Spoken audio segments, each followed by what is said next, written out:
Hi, this is Dr. Phil Joyce. Today is October 2nd, 2012. And this is to my darling. Hey, precious.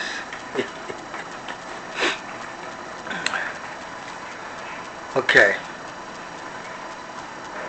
I am so happy that these people called the Cromwells decided to adopt me, and I'm not homeless anymore. I swear to God, I regret the day I decided to do that. I swear to God, I regret it. I suffered so much out there. I fell to some lows that I couldn't understand what was happening to me. But the biggest thing that helped me was some of my supporters. We gotta talk about my partner Tracy, my friend Genesis, and I'd like to thank everybody else who exploited me. And that's another big thing about this whole homelessness story, is how all these people that you think might love you really take advantage of the homeless and just exploit the homeless. And I ended up here at the Cromwells, and I don't have to worry about exploitation. I don't have to worry about that. And I was able to meet a lot of people who are homeless. Enough people to understand that what I went through ain't nothing compared to the stories and the scars that are left on the people that went through this whole thing. And and that's really the story. The story of a man who kind of like had everything. I had everything in the world. And I had 10 years that I don't have now. That I felt that I wasted 10 years of my life. I suffered for no reason. I defended a bunch of people that don't even know that I'm defending them. Now would they really care? And a lot of things have happened that has led to me hearing from Mr. Tom Crater, who's the editor and publisher of the New York page. He told me twice. On Saturday the 30th and on Sunday the 31st. Tell me, Dryce, you got the biggest case in New York State history. That's Dryce versus New York City and the black elected officials and all of Mayor Bloomberg's agencies, including Mayor Bloomberg as a defendant, the police department, the Queens District Attorney's Office, who those two officers, DA and NYPD, or the NYPD out to Queens DA's office, who got busted in a snatch and grab to a death kill hit, trying to eliminate me for Congressman Meeks and State Senator Huntley. And that leads us to the Attorney General, who is prosecuting Shirley Huntley and defending Shirley Huntley in my case and prosecuting her in Nassau County. And you can't be defending in Queens and prosecuting in Nassau County simultaneously. And it was off the tips of my information that you ended up busting Shirley Huntley and her niece and the rest of the family for the nonprofit scam and the conspiracies. And then you pulled a political hit on Shirley Huntley. You should have waited until my case gets adjudicated by October 9th, Attorney General. You should have waited until then before you exposed Shirley Huntley, and you could have got her not to be reelected at the general election. Okay? But you just can't pull a political hit on Shirley Huntley like that. That was a political hit on the New York State Senator, Attorney General. That's what you did. And I got the evidence of that, and that's going on in the court moving papers. And me filing a motion in criminal court, I got the end of the docket number, the Craig's number in Nassau County, and that's really weighing heavy on me. But what I wanted to say right now is I'm happy. I'm not homeless out in the street anymore. Dr. Dreiss is okay. Look, this is where I live at. I live right here. My locker is number 54. That's my bed right here. This is my cubicle right here. This is mine. All right? And what I'm doing here is I'm going to show you that I went back to living military style. And look at this. Look at that. Huh? That's my locker. Huh? Military. I'm a boarding school kid, Catholic boarding school kid. And I am the happiest guy in the world right now. I am secure. I don't need nothing. I don't need nobody. And I used to say that when I was homeless, and even more so. But I need love. I need companionship. I need camaraderie. I need basic human needs that everybody else does.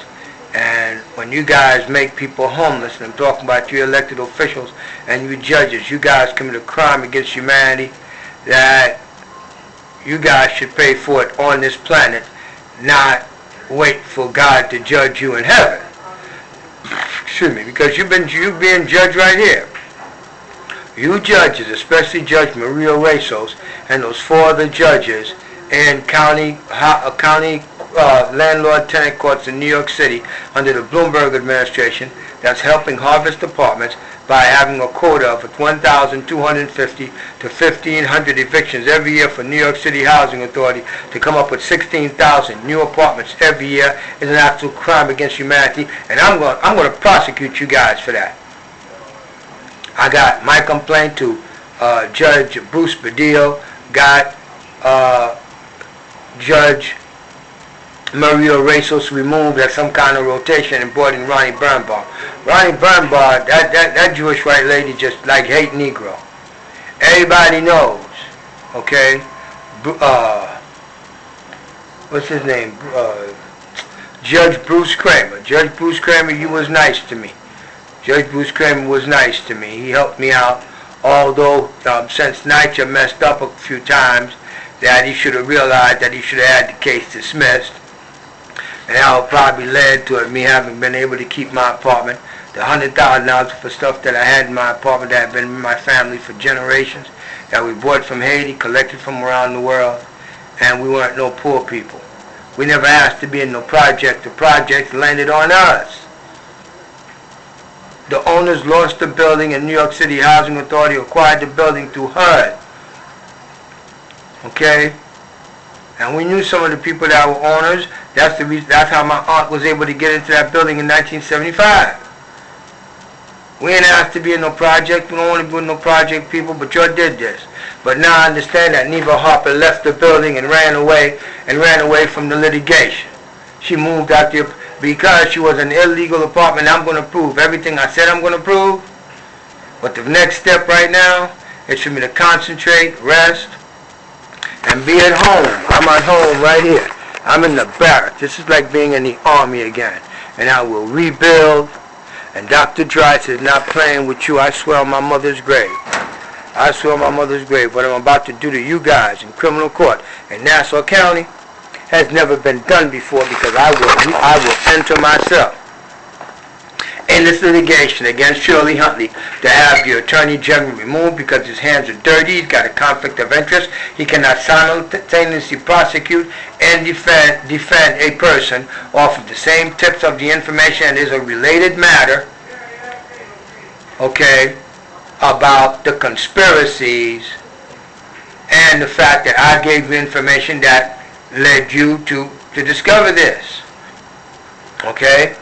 Then her son comes up dead right after the litigation is served. And I was telling you people, that's why I went underground, and that's why all that Special Forces training did so much for me, and I love America, and I love the United States Army, and I love this. The Veterans Administration gives me lithium. I don't take lithium. I don't need no lithium. There ain't nothing wrong with me. If I'm weird, it's because I'm a foreigner, and you're intolerant to something different than what you understand. I'm French. Okay, I got my own kind of thing. We got our own little empire. Okay? So man, y'all hurt me so bad, I'm going to have to leave America to go heal properly. But hopefully, the woman that loves me, yeah, every woman that I think she does.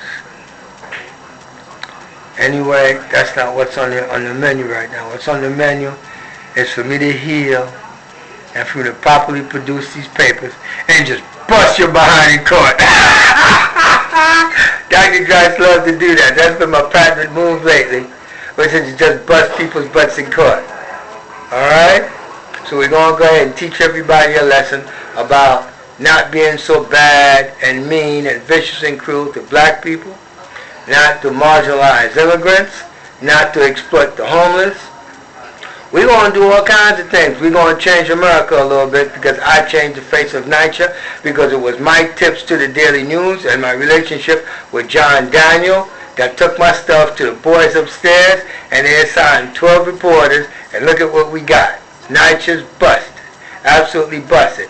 Now we got John B. Rhea that's going to be selling not selling NYCHA property, but he's going to lease the land and let private developers put buildings on it. You might as well sell the land. And that's a venture capitalist from Lehman Brothers who came in there and pulled the same stunt he was supposed to be doing over there, and then he failed. He's a venture capitalist. His job is to take your business, dissect it into tiny little pieces, and sell it off. And leasing is a form of ownership for somebody else, and that's a form of sale if you're going to lease it to somebody. You can't sell federal land. You're not supposed to be able to, but now you're going to lease to developers, and you're going to put developments in the hands of non-profits. You are selling housing, John Beria, and everybody, here's a clip to show you how I punked out the chairman of public housing in February, March 2010, and just made him look like just an absolute idiot. Absolute idiot. And Constance Botham, if you're watching this, thank you, baby. Played you too. Like I did Ida Smith, like I did Kim Fuller, like I did Ashley, and I fooled everybody. I'm a great guy, man. I ain't no bad guy. But what you did to me, I deployed countermeasures, and guess what I did? Bam! Taught everybody a lesson. Bye-bye. Let's take one last look of my house. This is where I'm at. This is where I live at. That's my locker right here. That's my bed right there. And that's all I need to rebuild. To rebuild. Everything I lost, it could have been lost to a tornado. All kinds of stuff. It's like I spent 10 years in jail, lost everything, and I can come back. Alright? Bye-bye.